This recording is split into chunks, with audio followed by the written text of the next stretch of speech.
ಕಾಂಗ್ರೆಸ್ನಲ್ಲಿ ಈಗ ಎಲ್ಲವೂ ಸರಿ ಮಾಡುವಂತಹ ಸರಿಪಡಿಸುವಿಕೆ ಕಾರ್ಯಕ್ರಮ ನಡೆಯುತ್ತಾ ಇದೆ.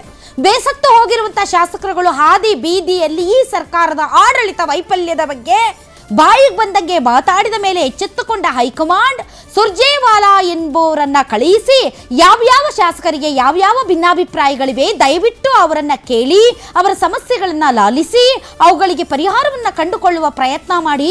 ಮಾನವ ಮರ್ಯಾದೆ ಮೂರ್ಖಾಸಿಗೆ ಹರಾಜಾಗ್ತಾ ಇದೆ. ಹೀಗೆ ನಡೆದರೆ ಮುಂದಿನ ದಿನಗಳಲ್ಲಿ ಕರ್ನಾಟಕದಿಂದ ಕಾಂಗ್ರೆಸ್ ಕೂಡ ಉಡೀಸಾಗುತ್ತೆ. ಹಾಗಾಗಿ ಡ್ಯಾಮೇಜ್ ಕಂಟ್ರೋಲ್ ಮಾಡಿ ಅಂತ ಕಳುಹಿಸಿದೆ. ಹೀಗಾಗಿ ತಂಡವಾಗಿ ಎಲ್ಲ ಶಾಸಕರುಗಳು ಹೋಗಿ ಅಲ್ಲಿ ಸುರ್ಜೇವಾಲಾ ಅವರ ಹತ್ರ ತಮ್ಮ ಎಲ್ಲ ರೀತಿಯ ಸಮಸ್ಯೆಗಳನ್ನ ಹೇಳಿಕೊಂಡು ಚಾತಕ ಪಕ್ಷಿಯಂತೆ ಪರಿಹಾರಕ್ಕೋಸ್ಕರ ಕಾದು ಕುಳಿತಿದ್ದಾರೆ. ಸಮಸ್ಯೆಗಳು ನೂರಾರು, ಮರೀಚಿಕೆಯಾದ ಪರಿಹಾರ ಸುರ್ಜೇವಾಲಾ ಕೊಡ್ತಾರ ಉತ್ತರ ಅಂತ ಕಾದು ಕುಳಿತಿದ್ದಾರೆ.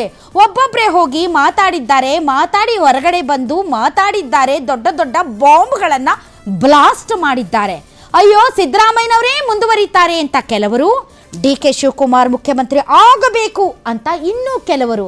ಅಂದರೆ ಇವತ್ತಿನ ಕಸರತ್ತು ಶಾಸಕರ ಭಿನ್ನಾಭಿಪ್ರಾಯಗಳು ಏನಿವೆ, ಶಾಸಕರುಗಳ ಸಮಸ್ಯೆಗಳು ಏನಿವೆ, ಶಾಸಕರುಗಳ ವಿಚಾರದಲ್ಲಿ ತೆಗೆದುಕೊಳ್ಳಬೇಕಾದಂತಹ ಕ್ರಮಗಳ ಹೊರತಾಗಿ ಯಾರು ಮುಖ್ಯಮಂತ್ರಿ ಆಗಬೇಕು ಅಂತ ಕರೆದು ಕೇಳ್ತಿದ್ದಾರೇನೋ ಅನ್ನುವಂಥ ಡೌಟ್ ಬರೋ ಥರ ಇತ್ತು.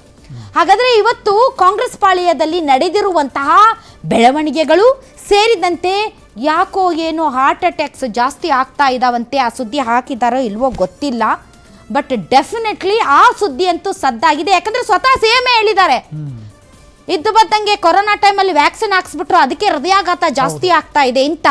ಇದು ಕರ್ನಾಟಕದ ಜನರ ಮೇಲೆ ಇರುವಂತಹ ಪ್ರೀತಿಯೋ ಮೋದಿ ಅವರನ್ನ ಇಕ್ಕಟ್ಟಿಗೆ ಸಿಲುಕಿಸಬೇಕು ಅನ್ನುವಂತಹ ರಾಜಕೀಯ ತವಕವೋ ಗೊತ್ತಿಲ್ಲ.